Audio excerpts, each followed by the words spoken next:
Hello students, I am Rashmi teaching you paper 6 Pedagogy of Environmental Studies। तो कल हमने Brunner के संज्ञानात्मक सिद्धांत के बारे में पढ़ा था। आज हम ब्रूनर के संज्ञानात्मक सिद्धांत की विशेषता के बारे में पढ़ेंगे। कंटिन्यू करते हैं। जीरोम ब्रूनर ने अपना सीखने का जो सिद्धांत है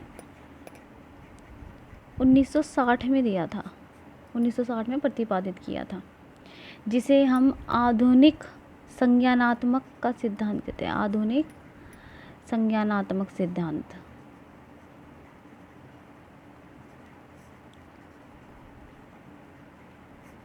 और इनके सिद्धांत का शिक्षा के क्षेत्र में बहुत ज़्यादा उपयोगिता बताई गई है, जीन पियाजे से ज़्यादा। ठीक है, तो अब इनके संज्ञानात्मक सिद्धांत की विशेषताओं के बारे में बताती हूँ। नंबर 1 फर्स्ट है व्यक्तित्व और सामाजिक दोनों ही गुणों का विकास होता है। सबसे पहले व्यक्तित्व यानी कि पर्सनल। कल हमने ब्रूनर का संज्ञानात्मक सिद्धांत किया था, उसका एक प्रिंसिपल सिद्धांत था इम्पोर्टेंस ऑफ रिलीवेंस। उसमें उन्होंने बताया था कि पर्सनल और सोशल, ठीक है, दोनों रिलीवेंस होने चाहिए। तो इनकी विशेषता क्या है कि इससे जो विद्यार्थी है पर्सनल और सोशल दोनों ही गुणों में उनका विकास होता है। दूसरा, विद्यार्थी बहुत ही आसानी से सीखता है। तीसरा, बच्चों के पूर्व अनुभवों तथा नए विषय की विषय वस्तु में समन्वय के लिए अनुकूल वातावरण तैयार करने पर बल देता है सिद्धांत। समन्वय यानी कि कोऑर्डिनेशन।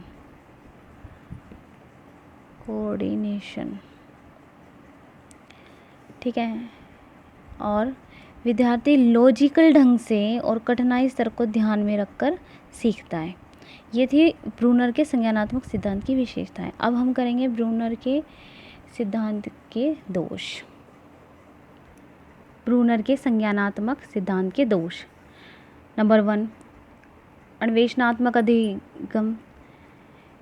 ब्रूनर ने जो है डिस्कवरी लर्निंग पर बहुत अधिक बल दिया है। अब हर एक सब्जेक्ट को और उसके कंटेंट को अगर हम डिस्कवरी मेथड के थ्रू पढ़ेंगे तो इससे क्या होगा, टाइम कंज्यूमिंग है। ठीक है, तो इसका एक दोष आ गया ये।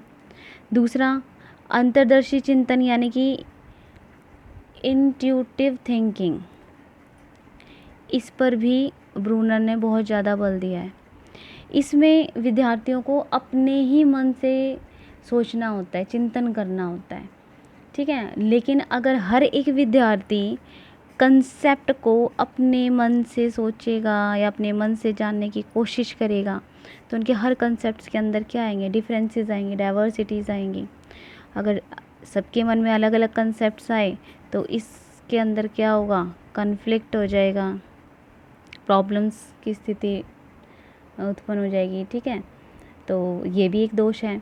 तीसरा, विषय की संरचना, स्ट्रक्चर ऑफ डिसिप्लिन, उसको भी समझना थोड़ा मुश्किल है, क्योंकि इसके लिए जो विद्यार्थी उनके अंदर स्पेशल एबिलिटी होनी चाहिए।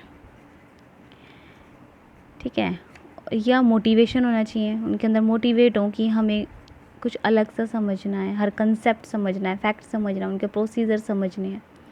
तो ये भी क्या है, ब्रूनर के संज्ञानात्मक सिद्धांत का एक दोष है। अब ब्रूनर के संज्ञानात्मक विकास सिद्धांत का शिक्षा में क्या उपयोग है, ये करते हैं हम। ब्रूनर के संज्ञानात्मक विकास का शिक्षा में उपयोग। नंबर 1, ब्रूनर ने अपने सिद्धांतों में कंसेप्ट को समझाने पर अधिक बल दिया है। इसलिए टीचर को अपने सब्जेक्ट से रिलेटेड जो भी कंसेप्ट है बच्चों को अच्छी तरीके से समझाने चाहिए। ठीक है, इसीलिए शिक्षा में ब्रूनर के सिद्धांत का ज़्यादा उपयोग किया गया है। मानसिक अवस्थाएं, जितने भी मेंटल स्टेज हैं उसके बारे में डिस्कशन की गई है, बच्चों के मेंटल स्टेज के बारे में। इसलिए टीचर को सूटेबल टीचिंग मेथड और उसका प्रोसीजर का यूज़ करना चाहिए अपनी टीचिंग के अंदर। तीसरा, जब भी हम करिकुलम बनाते हैं बच्चों के लिए पढ़ाने के लिए, तो उनकी जो भी मेंटल स्टेज हैं उनका हमें ध्यान रखना चाहिए, उसके अकॉर्डिंग ही करिकुलम बनाना चाहिए। चौथा, ब्रूनर के सिद्धांत ने क्या किया है, डिस्कवरी मेथड पर ज़्यादा स्ट्रेस दिया है।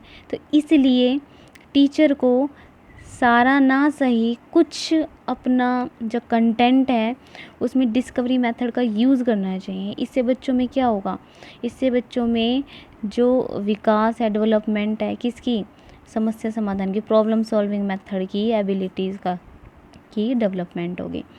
ठीक है।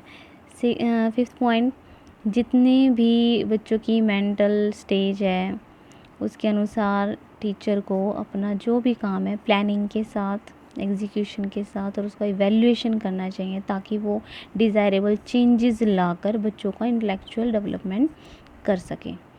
ये हमने ब्रूनर के बारे में पढ़ा था। Okay, thank you. आप इसको अच्छी तरीके से लर्न कर लेना और लाइट कर लेना।